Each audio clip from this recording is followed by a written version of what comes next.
प्यारे बच्चों, कैसे हो आप लोग। मैं आशा करता हूँ आप अच्छे होंगे। चलिए आज बात करता हूँ क्लास 10th मैथ प्रश्नावली 3.1 में हम सवाल नंबर 3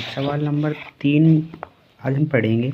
सवाल नंबर 2 तक पढ़ चुके हैं। सवाल नंबर 3 में पूछ क्या रहा है, अनुपातों A1/A2 B1/B2 और C1/C2 की तुलना कर ज्ञात कीजिए कि निम्न रैखिक समीकरणों का युग्म संगत है या असंगत। हमें ज्ञात करना है समीकरणों का युग्म संगत है या असंगत। हमने इस तरह के सवाल नंबर 2 में भी हल कर सका है। चलिए इसे भी करते हैं अच्छे तरीके से। पहले सवाल करेंगे। पहले सवाल में हमें क्या दिया है, 3x + 2y = 5, 2x - 3y = 7। चलो इसे लिख लेते हैं। पहले सवाल में दिया था सवाल 3x + 2y = 5 और दूसरा 2x - 3y = 7। चलिए इसे ax + by + c के रूप में लिख लेते हैं। इसके लिए हमें क्या करना पड़ेगा, 3x + 2y - 5 = 0, यह समीकरण फर्स्ट। 2x - 3y - 7 = 0, ये समीकरण 2 रहा। अब दोनों समीकरण की a1x + b1y + c1 से तुलना कर देंगे और इसमें a2x b2y c2 से तुलना कर देंगे। तुलना करने पर a1 की वैल्यू क्या मिलेगी 3, b2 की वैल्यू b1 की वैल्यू क्या मिलेगी 2, c1 की वैल्यू क्या मिलेगी -5। इसमें से और इसमें से a2x b2y + c2 की = 0 से तुलना करेंगे तो a2 की वैल्यू क्या आएगी, a2 की वैल्यू 2 आएगी, b2 की वैल्यू आएगी -3, c2 की वैल्यू आएगी -7।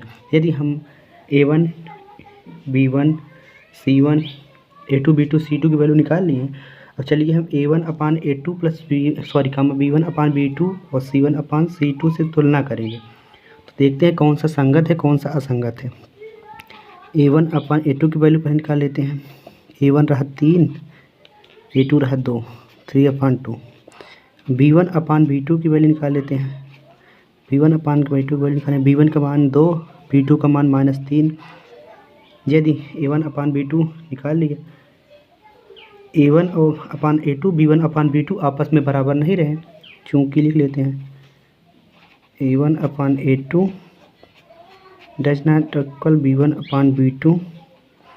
तो हम कह सकते हैं जब आपस में दोनों बराबर नहीं हैं तो हमने पढ़ा है अभी, ये देख लेते हैं, फिर से दोबारा दिखा देता हूँ, लोग अच्छे से देख लीजिए। सारणी 3.4, यदि a1/A2 b1/B2 से बराबर नहीं हो प्रतिच्छेद करती हुई रेखा में केवल एक हल होगा। जब केवल एक हल होगा तो यह एक क्या होगा, संगत। जिसमें हल होंगे वह संगत, ये दोनों संगत होगा, इसमें हल होंगे, और जिसमें कोई हल नहीं होगा वो क्या होगा, असंगत। a1/A2 b1/B2 = c1/C2 आपस में बराबर होंगे तो समपाती रेखाएं होंगी। अब परिमित रूप से अनेक होंगे, जब अनेक हल होंगे या हल होंगे तो संगत होगा, जब कोई हल नहीं होगा तो असंगत होगा। जब a1/A2 b1/B2 does not equal c1/C2 समांतर रेखाएं होगा तो असंगत होगा। तो इसमें क्या था, a1/A2 does not equal b1/B2, तो इसमें क्या होगा, केवल एक हल, प्रतिच्छेद करती हुई रेखा ना, प्रतिच्छेद करती हुई रेखाएं जब होगा तो इसमें क्या होगा, केवल एक हल। जब केवल एक हल होगा तो यह है क्या होगा, संगत होगा। क्या होगा, संगत। यही आपका आंसर रहा। चलिए अब बात करते हैं आगे सवाल। आगे में क्या दिया हुआ है, सवाल नंबर 1 कर लिया, सवाल नंबर ऐसे 2 करना है। सवाल नंबर 2 आपके लिए होमवर्क रहेगा, सवाल नंबर 2 कर लीजिएगा, और सवाल नंबर 3 मैं करा देता हूँ, और सवाल नंबर 4 भी आप लोग होमवर्क कर लीजिएगा। सवाल नंबर 5 जब हम सवाल नंबर 3 करवा देंगे, सवाल नंबर 5 भी आप लोग होमवर्क में कर लीजिएगा, ठीक। इसी की जैसी सवाल है। सवाल नंबर 3 में देखिए क्या दिया हुआ है, 3/2x + 5/3y = 7, 9x - 10y = 10। लिख लेता हूँ सवाल नंबर 3। सवाल नंबर 3 में हमें दिया हुआ है, लिख लेते हैं सवाल number 3, 3/2x plus 5/3y equal to 7, comma दूसरा समीकरण जो था 9x minus 10y equal to 14। इसे a1x plus b1y plus c1 equal to 0 के रूप में लिख लेते हैं। 3/2x प्लस 5/3y, इसको इधर लाएंगे तो -7 equal to 0, 9x minus 10y minus 14 equal to 0। चलो दोनों में तुलना कर लेते हैं। दोनों में जब तुलना करेंगे, तुलना करने पर हमें a1x plus b1y plus c1 का मान ज्ञात हो जाएगा। a1 की वैल्यू 3/2 कामा b1 की वैल्यू 5/3 कामा c1 की वैल्यू -7, और दूसरे समीकरण में a2 की वैल्यू 9 कामा b2 की वैल्यू -10 कामा c2 की वैल्यू -14। a1 b1 c1 की वैल्यू और a2 b2 c2 की वैल्यू हम कल भी निकाल चुके थे नेक्स्ट क्लास में सवाल नंबर 2 में। वैसे ही आपको निकालना है सवाल नंबर 3 में, हम विस्तार से नहीं लिख रहे हैं।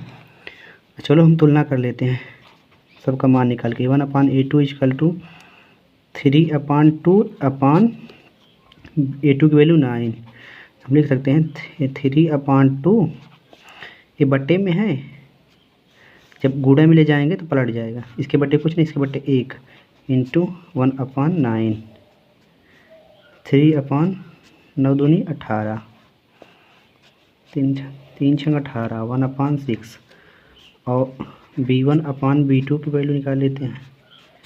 b1 का मान 5/3 और b2 का मान -10, 5/3 इंटू -1 ऊपर चला जाएगा, -10 नीचे आ जाएगा, 5 to 10, इसका मान माइनस में आएगा -1/2। और हम जब a1/a2 does not equal b1/b2, यदि a1/a2 b1/b2 आपस में बराबर नहीं है तो वही पहला नियम लगेगा, प्रतिच्छेद करती हुई रेखा एक दूसरे को आपस में प्रतिच्छेद करनी, केवल एक हल और संगत होगा। इसमें हम लिख सकता हूँ संगत आंसर। ठीक, चलिए हम सवाल नंबर 5 भी बता देते हैं आपको। सवाल नंबर 5 में क्या दिया है, 4/3x plus 2y equal to 8, ये रहा 4/3x plus 2y equal to 8 comma 2x plus 3y equal to 12। दोनों समीकरण से हम हल कर लेते हैं, अच्छे तरीके से मान निकाल लेते हैं। a1 a2 b1 b2 c1 c2। पहले इसे इधर करेंगे, 4/3x प्लस 2y इधर आएगा तो -8, समीकरण 2x plus 3y -12 equal to 0। a1 की वैल्यू हो जाएगी 4/3 कामा a2 की वैल्यू हो जाएगी, b1 की वैल्यू हो जाएगी 2 कामा c1 की वैल्यू हो जाएगी -8, और इस दूसरे समीकरण से a2 की वैल्यू हो जाएगी 2 कामा b2 की वैल्यू हो जाएगी 3 कामा c2 की वैल्यू हो जाएगी -12। चलो अब हम a1 a2 b1 b2 c1 c2 की वैल्यू निकाल लेते हैं। a1/a2 इक्वल टू 4/3 a2 की वैल्यू इंटू 1/2 हो जाएगा ना, बटे में तो गुणे में हो जाएगा, 4/3 2 6, 2 दूनी 4, 2 3 6, 2/3। b1/b2 की वैल्यू निकाल लेते हैं। b1 की वैल्यू 2, b2 की वैल्यू 3, ये दोनों आपस में बराबर रहे, और c1/c2 की वैल्यू निकाल लेता हूँ। c1/c2 की वैल्यू -8/12, -12, 4 2 8, 4 3 12, इसमें तीनों आपस में बराबर, चूँकि a1/a2 equal to b1/b2 equal to c1/c2 जब आपस में बराबर हैं, ये तीनों आपस में बराबर होंगे तो इसमें क्या नियम लगेगा, जब तीनों आपस में बराबर हैं, सवाल नंबर 5, तो इसमें समपाती रेखाएं होंगी। ठीक, अभी मैंने बताया समपाती रेखाएं, संपाती रेखाएं होगा तो इसमें क्या होगा, अपरिमित रूप से अनेक हल। जब इसमें अनेक हल होंगे उसमें क्या होगा, संगत होगा। अपरिमित रूप से अनेक हल, जब अपरिमित रूप से अनेक हल होगा तो क्या होगा, संगत। यही आंसर पूछ रहा था, संगत नहीं निकला ना एक में भी। क्वेश्चन नंबर 2 में संगत होगा संभवतः, हल करवा दूं, चलो सभी सवाल हल करवा देता हूँ। क्वेश्चन नंबर 2 भी करवा देता हूँ। क्वेश्चन नंबर 2, क्वेश्चन नंबर 2 में क्या था, 2x - 3y = 8, 4x - 6y = 9। 2x - 3y = 8, दूसरा था 4x - 6y = 9।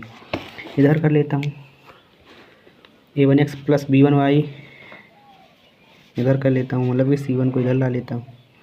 2x - 3y - 8 = 0, 4x - 6y - 9 = 0। इधर से इधर जाएगा माइनस में हो जाएगा, 8 भी इधर प्लस में था, इधर आया माइनस में।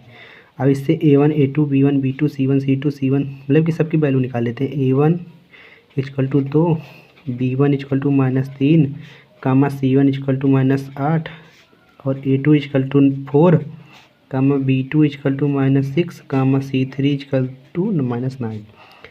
अब तुलना कर लेते हैं।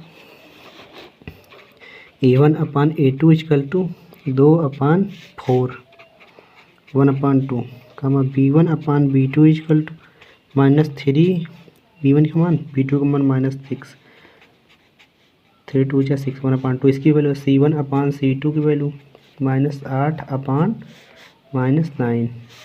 तो इसमें ये बराबर नहीं रहा ना, चूँकि a1/a2 = b1/b2 does not equal c1/c2। दो तो आपस में तीसरा बराबर नहीं, तो क्या होगा, समांतर रेखाएं।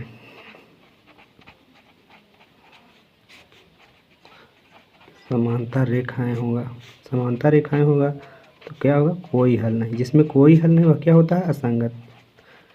कोई हल नहीं, जब काटेगा ही नहीं एक दूसरे को तो हल कहाँ निकलेगा, तो क्या होगा, असंगत। आपस में इसे बराबर दोनों रेखाएं, समांतर, असंगत। यही आपका आंसर रहा। आप लोग चौथी सवाल कीजिएगा, सारी सवालें करवा दी, 4 सवाल की किया, 5 सवाल की 4 सवाल करवा दिया मैंने। चौथी सवाल कीजिएगा, इसका आंसर आप लोग कमेंट बॉक्स में दीजिएगा। मिलते हैं नेक्स्ट क्लास, अगली क्लास में सवाल नंबर 4 करवाएंगे।